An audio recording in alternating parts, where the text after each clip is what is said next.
Fala galera, beleza? Hoje eu vou falar para vocês da Amstel Gold Race, prova sensacional que aconteceu ontem. Uma chegada absurda, um sprint que foi decidido por milímetros.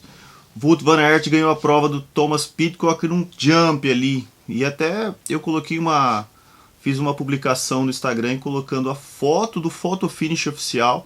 E muita gente em grupos de WhatsApp ou mesmo no próprio Instagram achando que o Pidcock ganhou. Eu assisti a prova ao vivo e na hora eu não sabia quem tinha ganho. Não sabia e eles também não. Então todo mundo ficou esperando o photo finish oficial. E o photo finish oficial, a diferença é minúscula. É minúscula. Não sei nem quanto, mas é muito pequena, muito pequena. E o Van Aert ganhou. Depois da vitória, fui ver as entrevistas, né? E o Pidcock falou que não dá para duvidar do photo finish. Mas o que acontece?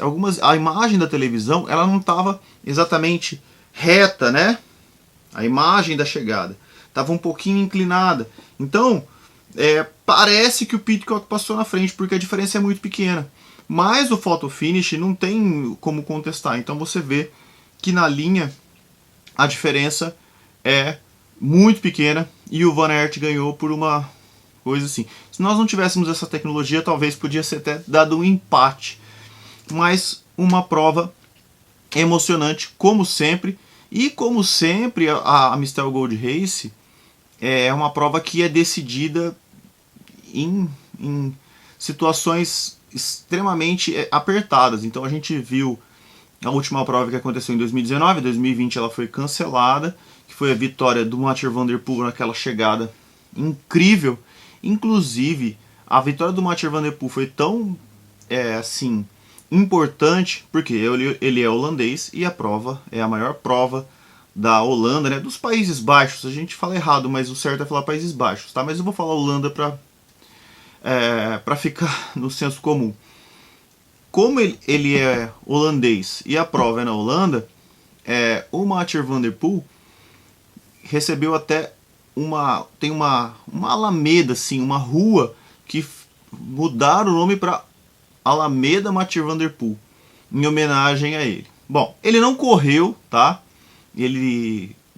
Essa prova ele já disse que ele não ia correr, tá se preparando para correr mountain bike, vai tentar o ouro olímpico no mountain bike, vai começar a correr as provas da Copa do Mundo, por isso que ele não participou. E aí, já falei quem ganhou, vamos falar um pouquinho de como que foi a prova. A prova, ela não teve o circuito tradicional, porque geralmente o que acontece? Essa prova, tradicionalmente, tem 250 quilômetros. Eles saem de Maastricht, né? A prova acontece no sul da Holanda, bem perto da fronteira com a Bélgica. Por isso que ela também é considerada uma das clássicas de Ardennes, que é ali na fronteira com a Holanda, tá? É o norte, é a região próxima na fronteira entre Bélgica e Holanda. Então eles saem de Maastricht e aí eles vão fazer várias e várias e várias voltas e curvas numa pequena região perto de uma cidade chamada Valkenburg, que é uma pequena cidade onde nós temos uma das mais importantes, a mais importante subida da prova, que é o Kauberg, né? Para quem não sabe, teve um campeonato mundial aí, que a chegada era no Kauberg, e quem ganhou foi o Philippe Gilbert. Ele foi campeão mundial, atacou no pé do Kauberg. As subidas da Amstel Gold Race, elas são um pouco diferentes do que a gente vê nas subidas de Flandres, e também não são muito parecidas com as subidas de Liège, né, da Liège-Bastogne-Liège, que vai acontecer no próximo domingo. As subidas elas são mais ou menos de 1 km e pouco, bem inclinadas, mas são subidas muito longas para os caras que andam em Flandres. Então, por exemplo, o Kauberg tem 1.200 metros, com a pendência média ali de 6, 7% e a máxima de 11,7%. Então, você vê que dos três primeiros colocados, o Van Aert é o maior e mais pesado, depois o Thomas Pidcock e depois o Max Schachmann. O Schachmann é um cara que ganhou Paris-Nice ano passado e esse. Ou seja, é um cara que anda bem nas provas de uma semana, é um cara tipo escalador e vai bem. Outro cara que andou muito bem aí foi o Richard Carapaz e o outro, o Michael Kwiatkowski, que já ganhou essa prova uma vez, trabalhando para quem? Pro Thomas Pidcock. Outro que também andou muito bem, que trabalhou pro Van Aert, até ter um problema mecânico, foi o Primož Roglic. Então a gente viu durante a prova o Roglic indo atrás dos ataques, neutralizando, e o Van Aert só de roda se guardando pro ataque final, que aconteceu aproximadamente 15 km da chegada na última volta. O que aconteceu na prova masculina? O circuito que eles ficaram fazendo várias e várias e várias voltas nesse circuito de aproximadamente 17 quilômetros, eles fizeram no total 39 subidas, uma altimetria acumulada absurda. E na última volta, eles fizeram os homens eles fizeram uma volta diferente, né? Então eles não foram para o Kalberg, eles fizeram uma volta diferente. E foi justamente nessa diferença aí que foi o ataque do Thomas Pidcock que gerou a fuga dos 3 ciclistas e a vitória do Wout van Aert. Lembrando que eles fizeram isso por quê? Para não deixar os caras só esperando para atacar no pé do Kalberg e ficar uma prova que fica todo mundo se guardando para atacar na última volta, tá? Então, esse que é o motivo que na prova masculina não terminava no topo do Kalberg.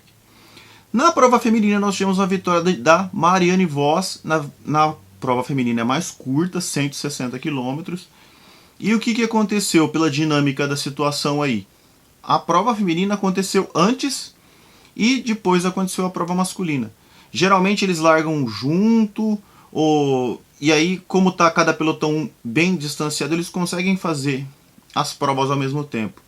Por ter sido nesse circuito pequeno, entre aspas, teve que largar no começo. E eu estava acompanhando, as meninas largaram, estava 3, 4 graus, muito frio, mas estão acostumados pra caramba. A vitória foi da Marianne Vos, num sprint, numa situação absurda, que a gente achou que as meninas da fuga iam ganhar, entre as Elisa Longo se recusou a puxar, e aí o pequeno pelotão veio, e aí a Marianne Vos é imbatível no sprint. Então 2 vitórias da Jumbo-Visma, uma com a Marianne Vos no feminino e o Van Aert no masculino.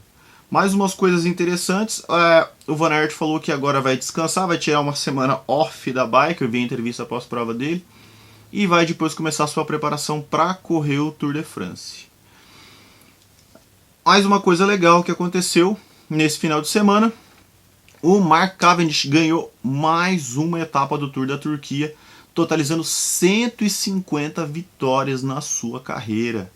Então, 150 vitórias não é para qualquer um, tá entre os maiores vencedores de todos os tempos. E aí vem aquela coisa, aquela história, tem até o pessoal falando assim, mas como que o Mark Cavendish não vai pro Tour de France? Vamos ver o que vai acontecer aí, a gente não sabe o que vai acontecer. Beleza, pessoal? Então essa aí foi a Amstel Gold Race, quarta-feira, ou seja, depois da manhã nós temos La Flèche Wallonne, que é uma prova absurdamente fantástica, 200 km também, e a chegada é no famoso Mur de Huy, né? O cara recordista de vitórias aí na Flèche Wallonne é o Alejandro Valverde. Aliás, o Alejandro Valverde na Amstel foi 5º lugar, né? Todo mundo trabalhando para ele, é uma das únicas provas que ele participa que ele não ganhou. O Valverde nunca ganhou a Amstel Gold Race. E o 4º lugar, falei dos 3 primeiros, falei do 5º. O 4º lugar foi o Michael Matthews. E o 6º lugar, o Julian Alaphilippe. Uma coisa estranha é que o Alaphilippe parece que tá meio que com a maldição da camisa arco-íris, né? Ele não tá muito bem. Então, quem assistiu a prova final, a gente viu uma situação que o Alaphilippe simplesmente abortou. Ele estava tentando ir na roda dos caras e ele não aguentou. Sabe quando o motor dá uma fundida assim, quando começa a bater biela, foi o que aconteceu com o Alaphilippe. Então, não sei o que está acontecendo. Às vezes ele treinou demais, ou treinou de menos, ou está fazendo tendo muitos compromissos fora da bike, tá com o contrato renovado com a Quick-Step para até mais tempo aí, então a gente não sabe o que está acontecendo com o Alaphilippe, mas ele não é o Alaphilippe do ano passado, então não está muito bem não. Mais uma coisinha de história legal dessa prova da Mistel: o maior vencedor de todos os tempos é o Jan Haas, com 5 vitórias, ele é holandês, e o cara, segundo maior vencedor, é o Philippe Gilbert, que ganhou 4 vezes a Mistel Gold Race. Ele não correu, mas vai correr a Flash Wallonne, prova que ele também já ganhou, e vai correr a Liège-Bastogne-Liège. Não sei como é que ele tá, ele ficou um tempo parado aí, vamos ver o que vai acontecer. Beleza, galera? Então isso aí foi a Mistel Gold Race, quarta-feira Flash Wallonne, domingo Liège-Bastogne-Liège. Mais um monumento aí pra gente assistir. Beleza, galera? Então deixa aqui nos comentários suas dúvidas, críticas, sugestões. Não está inscrito no canal, inscreva-se. Toque no sininho para receber notificações de novos vídeos. Dê o seu like aí para me ajudar. E é isso aí, galera. Até mais. Abraço.